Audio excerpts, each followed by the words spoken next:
Bonjour à tous et à toutes et bienvenue pour cette nouvelle vidéo. Aujourd'hui, je vais vous montrer 4 manières de gagner avec les blancs sur l'italienne. On va voir tout ça, ça va être assez rapide. Et c'est parti pour le premier piège. Ici, on commence avec E4, on veut prendre les cases du centre. E5, on a exactement la même idée.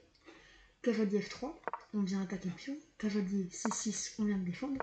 Fou C4, fou C5. Et là, on est déjà dans la partie italienne. Voilà. Maintenant, C3. C3, c'est le jeu pianissimo. En fait, l'idée, ça va être de faire ça pour ensuite pousser un des 4 et chasser le fou. Cavalier. Maintenant, on va faire cavalier F6. On vient attaquer le pion. Sauf que D4, la menace est plus forte. Puis on reprend en D4. On continue de menacer le fou. Et fou B4, échec. Cavalier, on s'interpose pour parler l'échec. Et cavalier prend. Alors en fait, cavalier prend, pourquoi est-ce qu'on peut prendre le pion? Parce qu'on ne peut pas prendre avec le cavalier. Si on prend avec le cavalier, il y a échec. Donc c'est un coup illégal. Donc on va roquer pour sortir notre roi là et mettre notre tour, voilà. Parce qu'en fait ici, on a déjà, là maintenant, on a 2 pions de moins. Sauf qu'on a l'avantage parce qu'en fait on est beaucoup mieux développé. Il y a plein de coups. On peut commencer avec du fou prend F7, du cavalier G5. Mais pour moi le plus beau coup, c'est dame B3. Regardez, dame B3, regardez comment c'est fort. En fait, on va juste donner la tour. Sauf que si jamais les noirs prennent cette tour, regardez-moi ça. La barre nous montre qu'on est totalement gagnant. Et regardez d'ailleurs ce qui va se passer. Fou prend F7 échec. Le roi est forcé d'aller ici. Et là, fou échec. On va attaquer la dame. Alors, à noter que si jamais le roi vient plutôt ici, fou échec. Et on va juste pouvoir quand même gagner la dame. Sauf que là, on va quand même gagner la dame grâce à ça. On attaque la dame n'a pas de case. On est obligé de mettre le cavalier devant. Et là, on a beau avoir un fou qu'on peut prendre, tour 1. Le cavalier attaqué 2 fois, on ne peut pas le défendre. Donc là, par exemple, on peut faire un coup comme, je sais pas moi, D7.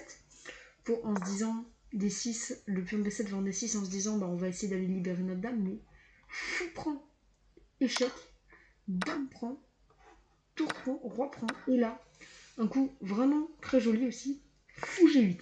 Fou G8, en fait, on va juste enfermer la tour.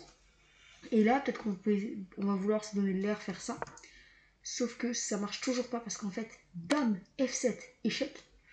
Le roi est forcé de descendre en D8. Et là, au lieu de prendre directement et de profiter du fait que la tour soit enfermée, parce que regardez, si on fait ça, tour prend, dame prend, et voilà. Donc on a mangé une tour, on a perdu un fou.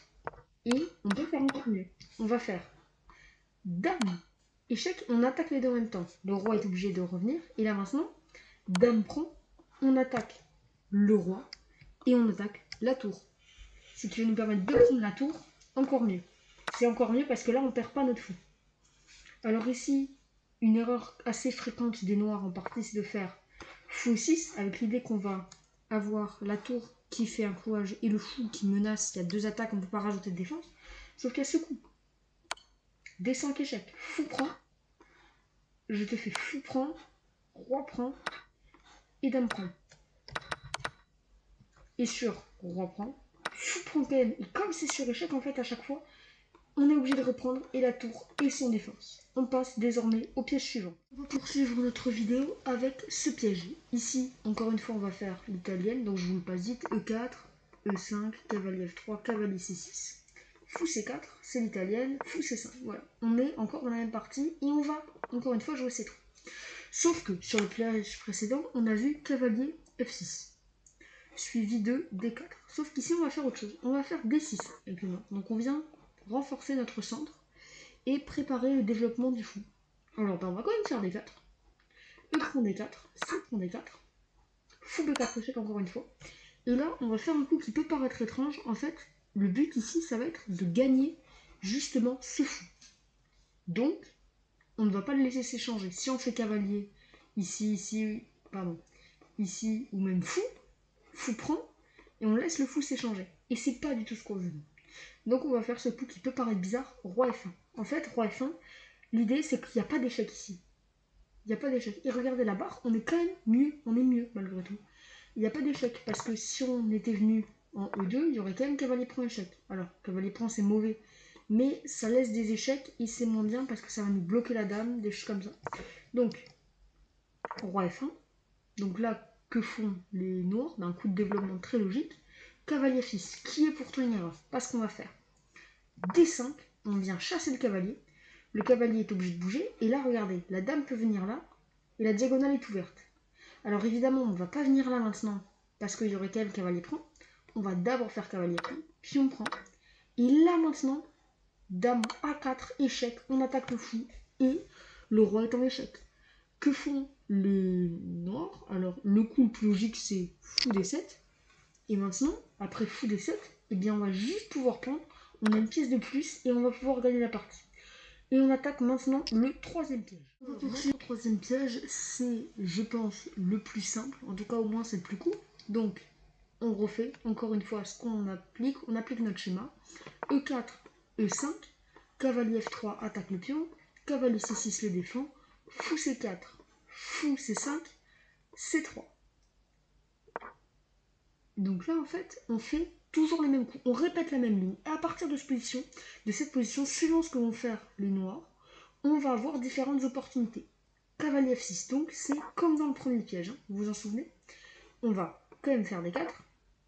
Et là, au lieu de faire pion prend, fou échec, donc je vous remontre vite fait pour que vous vous en souveniez. Pion prend, fou échec, cavalier prend, petit roc, cavalier prend, pion prend, fou prend, dame et fou prend. Avec ensuite toute une série d'échecs qui va finir par nous faire gagner les 2 tours. Quand le fou viendra là, elle viendra ici et qu'on sacrifiera notre pion. On va arriver dans ce piège. Mais, donc, on a dit cavalier F6, sauf que après D4, cette fois, fou B6. On va reculer notre fou. Alors, ici, c'est une erreur. Pourquoi? Parce que on a encore une fois un piège. On a vraiment toujours un piège. D pour E4. Alors ici, qu'est-ce qu'on peut faire avec les noirs? Ici, notre cavalier est attaqué. Voilà. On a le choix. On ne peut pas reprendre. Alors, on regarde. Si on reprend, on se fait manger. Donc, ça marche pas. Je vais même vous mettre des flèches de couleur. Si on prend, on se fait manger. Donc, ça marche pas. Ensuite, on a notre cavalier qui est menacé. Donc, il faut qu'on le bouge. Où est-ce qu'on peut le mettre? Ici, c'est pas bon. Parce que si on le met ici, on va simplement se faire manger par le pion. Donc, on oublie. Est-ce qu'on peut le ramener là? Alors oui, ça marche, mais ça crée des vrais problèmes de développement. Est-ce qu'on peut le mettre ici? Oui, bon, c'est pas très bon. 6 cavalier H5, l'analyse donne plus 2, soit 3 même, plus 3, c'est énorme. C'est comme si on avait 3 pions d'avance. Donc des points 5. Est-ce qu'on peut le mettre là? Et oui, c'est le meilleur coup. Mais c'est pas un coup instinctif en fait, parce que on n'a pas envie de jouer ça. Il y a un pion là, il y a un pion gratuit ici. On n'a qu'une envie, c'est d'aller prendre ce pion. Et si jamais on prend ce pion, je vous laisse chercher le coup à trouver. Eh bien, il faut faire dame D5. Regardez, en fait, on va juste menacer mat ici et attaquer le cavalier. Et donc là, on n'a plus le choix. On est obligé de faire quelque chose avec les noirs. Et bouger notre cavalier ne nous permet pas de parer le mat, parce que le maître ici, il y a juste cavalier prend. Donc par exemple, ce qu'on peut faire, c'est essayer de faire fou prend, échec pour retarder. Et au moins on mange un pion, roi E2, petit roc, et dame pour E4, voilà, on a fait notre boulot. La dame, alors il y a des vis-à-vis, mais la dame défend, on va peut-être pouvoir ramener le fou pour essayer d'aller mater là-bas. Il y a, voilà, qu'on est dans une bonne position, il y a le fou qui n'est pas défendu. On a plein de choses avec les blancs, et on va maintenant passer au dernier piège. On va finir notre vidéo avec ce piège. Donc, encore une fois l'italienne, E4, E5, cavalier F3, on attaque le pion, cavalier C6 et fou C4. Donc là, je pense que vous avez compris, cette position, c'est typique de l'Italie. Alors, cette fois, on ne va pas avoir le fou qui va venir en C5, on va avoir un autre coup, on va avoir cavalier F6. Alors ici, vous pouvez jouer une partie entre guillemets classique, vous pouvez faire D3, vous pouvez peut-être faire cavalier C3, mais mon coup préféré, ça reste cavalier G5.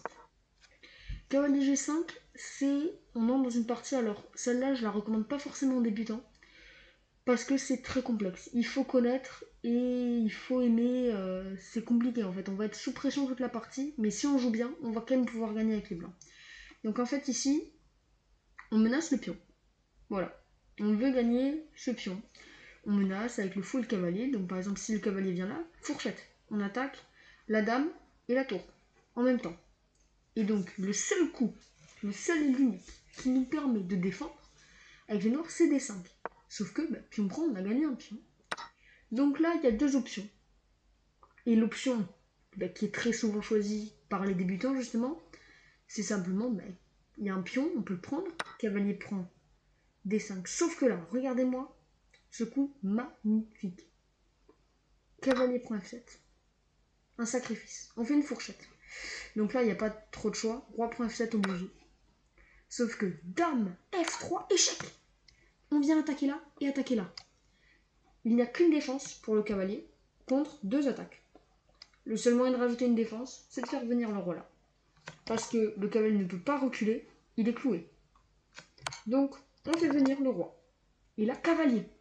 Cavalier C3. Encore. On continue de menacer. Le cavalier ne peut pas bouger. Et on lui rajoute des menaces. La seule défense, c'est cavalier B4. On vient défendre et on menace de faire une fourchette ici. Ici, le meilleur coup, c'est roc. On ne va pas prendre parce que sinon, juste, on perd le cavalier. C6, c'est obligé parce qu'en fait, à tout moment, on menace d'être chassé. À tout moment, il y a le risque de se faire chasser. Donc, C6 est obligé. On va continuer après C6. On va faire D4. Dame F6, Dame E2. Alors en fait là, on a deux pions de moins. Mais regardez cette position. En fait, la position, elle est tellement pénible, juste. Elle est dure à tenir. Il y a le roi au centre. Il n'y a rien qui va, en fait. Donc là, je vais m'arrêter là pour vous montrer ça. Mais il n'y a rien qui va, en fait. C'est extrêmement compliqué à jouer. Et, alors juste, je vais vous montrer rapidement. Après C6. Si à la place de C6, après petit roc cavalier prend C2. Alors là, la partie est déjà finie, en fait. Fou prend. Déjà. Alors, il n'y a pas beaucoup d'options. Roi D6. Fou B3. Rien que ça. Alors, on va sacrifier le fou. Enfin, non, on va pas sacrifier le fou. On enferme le cavalier. Et s'il vient prendre en 1, regardez ce qu'on va faire. Dame D5 échec. Le roi n'a qu'une case. Alors, toutes les cases sont prises, voilà.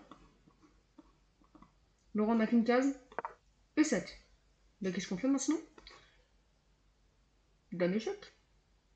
Dame prend E5 cette fois. Le roi est obligé d'aller en D7.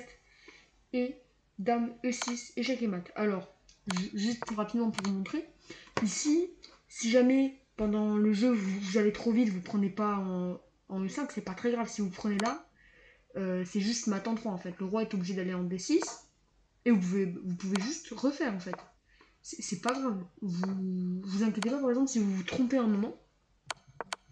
Donc là, il y a tellement de solutions, c'est incroyable en fait. Donc là, vous allez gagner quoi qu'il arrive normalement. Donc s'ils prennent, et s'ils prennent pas, vous êtes quand même très bien. Et vous êtes gagnant. Donc voilà, on va finir sur cette belle position. Ah, j'ai oublié de vous dire un truc. La dernière chose, parce que on peut pas écarter une possibilité, c'est qu'après E prend des 5. Donc je vous refais du début. E4, E5, cavalier F3, cavalier C6, fou C4, cavalier, cavalier, D4, et puis on prend D4. Donc là on en est là. Donc maintenant, on a vu l'erreur avec cavalier prend D5. Sauf que, ce n'est pas le bon coup. Mais il y a un bon coup. On n'a pas encore perdu là avec les noirs. On peut faire le coup très dur à voir. Il faut connaître, c'est obligé. Il faut le connaître. Donc ça, vous, avec les noirs, si ça vous arrive, vous saurez quoi jouer. Cavalier à 5. Fou, échec. Pion prend. Pion prend, pion prend. Et là, on arrive dans une partie très compliquée. Soit on suit l'ordinateur, on recule le fou en D3. Alors, on va avoir ici, avec les blancs, un pion de plus. Mais le problème, c'est qu'il va y avoir beaucoup d'activités. Donc ça va être très dur à jouer. Et il y a même une ligne très complexe encore. On va faire Dame F3. Et là, on peut accepter avec les noirs de perdre la qualité, donc de prendre un fou mais de perdre une tour, parce qu'en fait, on va avoir énormément d'activités. C'est juste ça. On est à -3, voilà. Là, +3 pour les blancs. Sauf que il va y avoir énormément d'activités. Les pièces vont jouer beaucoup plus que celles des blancs qui ont du mal à se développer. Voilà. Et donc, ça va être comme ça qu'on va essayer de le jouer. Alors, la position, l'ordinateur la donne nulle, bien évidemment. Sauf que c'est l'ordinateur. Et c'est extrêmement dur à jouer. Alors, pour les deux camps. Parce que les noirs, ils n'ont pas le droit à l'erreur. Parce qu'à la moindre erreur, eh ben, ils vont perdre leur activité et ils vont se retrouver avec 3 pions de moins. Donc ça, c'est pas jouable. Et les blancs, bah, c'est pareil. À la moindre erreur, ils risquent de se faire punir parce que y a plein d'attaques et les noirs sont super bien. Donc voilà, on va terminer comme ça notre vidéo. J'espère d'ailleurs qu'elle vous aura plu. J'essaierai peut-être d'en faire une autre. Dites-moi dans les commentaires si ça vous a plu. Des vidéos comme ça, je sais pas si vous le savez, hein, si vous avez une chaîne YouTube, sûrement vous savez que les vidéos longues, ça prend beaucoup de temps à préparer, c'est dur à faire. Donc n'hésitez pas à vous abonner parce qu'on fait aussi tous les jours, j'essaie de publier un short régulièrement où je vous fais résoudre 3 problèmes d'échec. Donc voilà, je vous remercie d'être arrivé jusqu'à ce moment. J'espère que ces pièges pourront vous aider à progresser en tant que joueur d'échecs. Et on se retrouve à bientôt, dès demain pour un nouveau piège. Non, pardon, dès demain pour des nouveaux problèmes. Et peut-être dans quelques semaines pour une nouvelle vidéo longue. Merci beaucoup.